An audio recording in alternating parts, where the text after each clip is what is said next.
ไปที่ทุกคนมีพาทุกคนไปหาเห็ดปวกที่ได้บ่คนทางไปก็สิยากนิดจังน้อย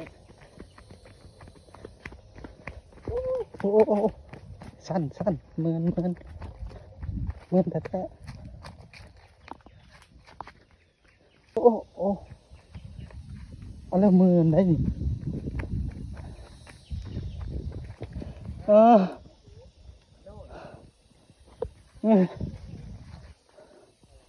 โอ้ความคอยความสั้นมา3 คนฮะ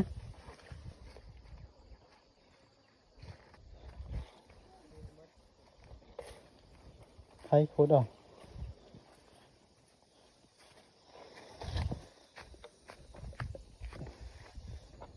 ก็ถ้าโคตรเอาเห็ดปวกพี่น้องคนมันเบิด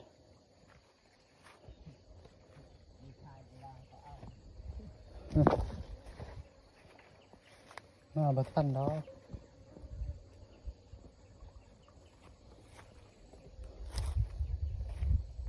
เต็มตัวห้อยเขาเอา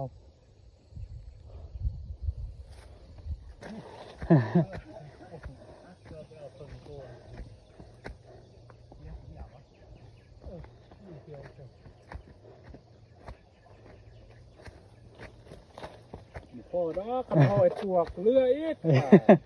ตานั่งโผล่ ให้มันเลืออย่าตะวันไรนี่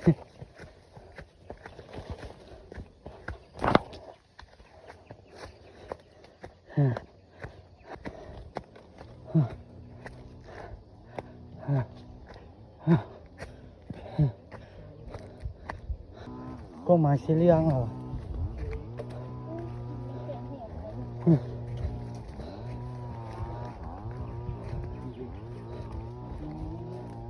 ใช่โอ้ยนี่เฮ้ยน่ะเห็นพวกแกหน่อยนี่ก็แม่นี่พี่ทุกคน เดินมาเก็บเห็ดปวกแกหน่อย จะปลาตรงนั้นโอ้ยปลาเต็มปลาทุกปลาคุณปลาอะไรนี่พี่น้องโอ้ยโอ้พอดีเต็มเบิดปลาแค่นี้โอ้พี่น้องเด้อเมื่อยไปยังมาเด้อทุกคนมาเก็บเห็ดปวกแกหน่อยน้ำกัน เมื่อยเพราะแห้งเลยกินคอย เขาคิดว่าเขาสิเห็นแต่เขาว่าพ่อก็บอกว่าจะพ้องเข้ามาทุกคนเต็มเบิร์ดแถวนี้ปวกไก่น้อย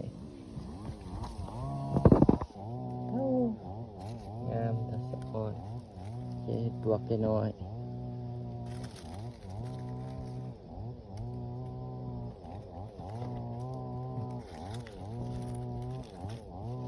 แนมนี่แนมโอเคงั้นก็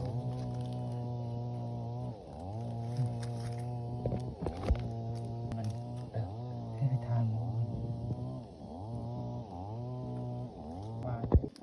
ทุกคน เราไปเยียบ ก็ยังอยู่ป้าพี่เต็มแถวนี้ตาสะอ่อนมาเด้อทุกคนเจ็ดปวกไก่น้อย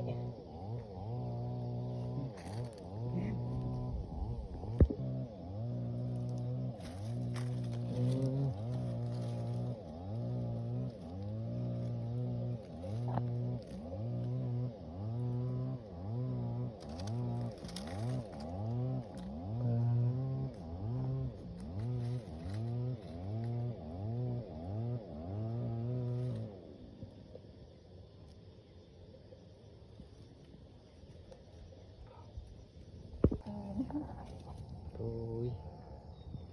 ไปเปิดจิตเถื่อทุกคนมาเดินมาเกี่ยมน้ำกัด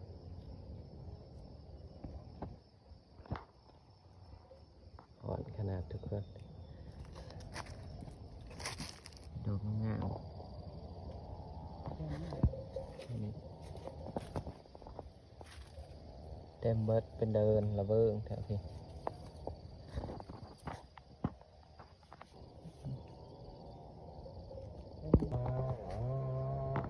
ทุกคนเกี่ยวแล้วเลยไปเมื่อแบบนี้ฝากติดตามในเด้อทุกคนได้เครื่องกระปุกก็เครื่องกระตา เสียดายแต่มันบานเก็บบ่เบิดมันเอามาบ่ทัน